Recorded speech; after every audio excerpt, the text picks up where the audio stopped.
Good evening, folks, and welcome back to Wilderness Wargaming. Apologize for the brief hiatus, unplanned. Had drill this weekend, was extended because of some stuff I got to do in September, and I just wasn't able to get videos out, and had skipped Military Monday on top of it. But we'll get back to that next week. Coming forward, we're probably not going to be doing Saturday and Sunday videos anymore. Trying to get out a video every single day is just not really possible. Need to have a little bit of a break on the weekends, but we're going to try to keep up 5 days a week.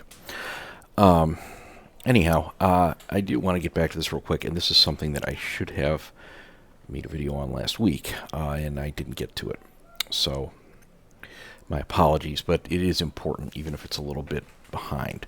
And that is the ending of access to the Warhammer 40,000 app, unless you have a Warhammer community subscription. So what do I think about that? We're going to talk about that a little bit. Now, part of the reason I'm going to bring this up is that I think I'm in a little bit different position because I'm actually trying to write my own Warhammer 40,000 army list building app, which would be obviously much more lightweight than this or than Battlescribe. Unlike Battlescribe, it won't do other games, and it won't have the fancy graphics of the app here, and probably won't be a complete rules reference. All it will do is produce legal lists. So it'll be much more simple. But and really the whole point of it is just for me to learn all of the steps in creating and publishing an app that can be used on computers and also on mobile devices, because I've never programmed for mobile devices before. So I'll have another update on that app soon, but it does give me a little bit of a more additional respect for Games Workshop in this, because I understand that a lot of people out there are very upset that this is going to be behind a paywall. And I have some sympathy for that argument, but I also have some sympathy for Games Workshop, so let me explain. So, if you're newer to this, basically, for a long period of time, there wasn't really online or digital support for Warhammer. I'm not sure exactly when Battlescribe came out, but quite a while back. I've been using it for 3 years. Now, the problem with Battlescribe is, of course, that the developer stopped really updating it. The community's always produced the data for it, not the developer himself. It does support a lot of other games, but he's been cruising along on the money, I guess, for about 3 years, right around the time I first started using it, and he only recently pushed out a pretty minimal update because he got in hot water with the App Store. Due to not updating the app in a long period of time. And you have to update them as operating systems change and platforms change underneath. You do have to update and maintain software. It just has to be done. So he pushed out something that, from my understanding, was pretty minimal. Now, in the meantime, Games Workshop had a previous 9th edition version of their app for the Army List building, which was not well received. It wasn't very good. I never experimented with it, but all accounts were it was pretty poor. Now, the new one is significantly better. It seems to be tight. It seems to be well-coded. It's very attractive to use. It's easy to use. And any difficulties that I've had with it have been a result of not its software, but of the problems in the indexes themselves, such as, for example, the Chosen for Chaos Marines, where you had to remove the bolt pistol rather than the bolt gun in order to give them a combi weapon or or something like that. It was not a bug in the program, it was a bug in the rules. So now, at the end of this month, this app, which up till now has been free access, the army building part of it is going to be only if you have a subscription to Warhammer Community. So let's take a look at the article here real quick.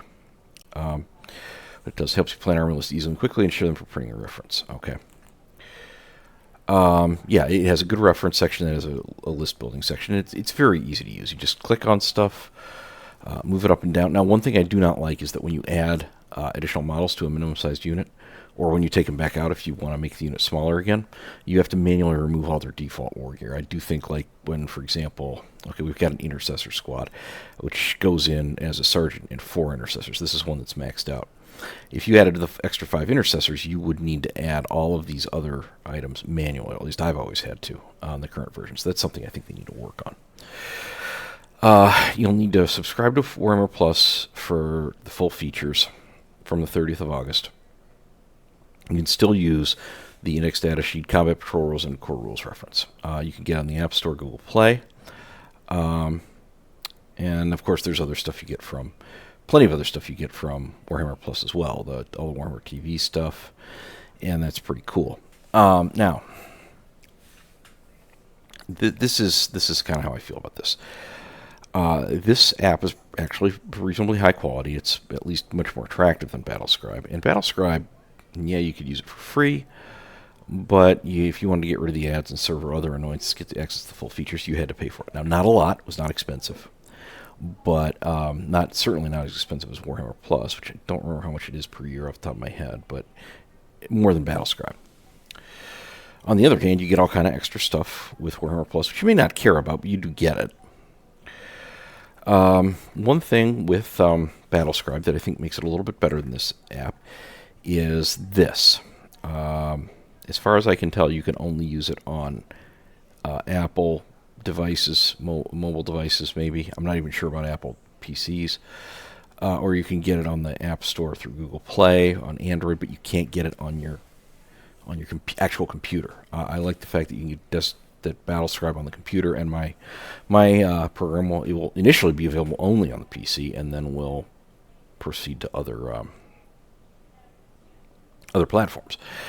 So I'm not crazy about that. However, I think given the quality of the programming, which is pretty good, it is worth something. It should not be free. Now, I hear, and something, frankly, that's something that irritates me with the community, and I'll probably talk about it in the future, is there's way too much, this should be free, that should be free, the other thing should be free. I do think Games Workshop could stand to dial back the price increases a little bit, take their foot off the gas. I think that would be good for the hobby. I think often what happens is that they deprive themselves of the opportunity to bring more people to the hobby by pricing stuff a little too high. They dialed things back 10 to 15% every time they increase. I think that could help them a lot. Maybe dial back the frequency of the increases about 20 to 30%. I think that could actually gain them more money in the long run. Now, I'm not basing that on economic analysis. It's just what I think. So from that perspective, yes, I do think Games Workshop often charges too much, but I'm not really too into this, that, and the other thing should be free, especially not when they are giving you the reference part of the app for free. Oh, but I don't care about that. That's not the useful part. The useful part is the rules. Well, no, the rules reference is quite useful. It's very handy to have. And really, you can actually build an army builder just fine using an Excel spreadsheet. It's not that hard. It'll be very simplistic, and you have to do a lot manually, but you can do it. Or you can use a pen and paper. You don't need to have this. You can still use Battlescribe. It's still out there. I cannot possibly be the only person working on another army list builder. So I'm sure there's going to be Battlescribe competitors out there, especially since the data community is now no longer going to dance to Battlescribe's tune. Now they're saying that any new apps are going to have to be adjusted to their data. Now I haven't looked at the data. I'm using data that I just found out there on GitHub. I got some JSON files. It's part of the reason I almost certainly will never charge for this. It serves a number of purposes for me. Making money is not likely to be one of them. I keep saying not likely just because I don't want to absolutely say I won't and end up contradicting myself later, but I don't see how it's going to happen. But long story short, I think that it is fair for them to charge for it. Now, what I do think they should do is that they should offer a Battlescribe comparable price for it, where you can get it, either pay whatever it is Battlescribe is charging right now for a supporter pass for a year, or you get it along with your Warhammer Plus. I think there should be two ways to pay for it. And I do, think that it's good that they're keeping the reference section of it free. But I don't think it should be completely free. Programming requires programming skills. It's not that easy. I have learned, digging into this, that some aspects of the programming logic can be trickier than you think. Now, granted, I'm a very inexperienced programmer. The people who are writing this one are probably professionals who have coded many other things in the past, whereas I'm using it as a learning project. But still, this is not something that some computer science sophomore at Georgia Tech could just code up in 20 minutes or something like that. It's not as simple as it might initially appear.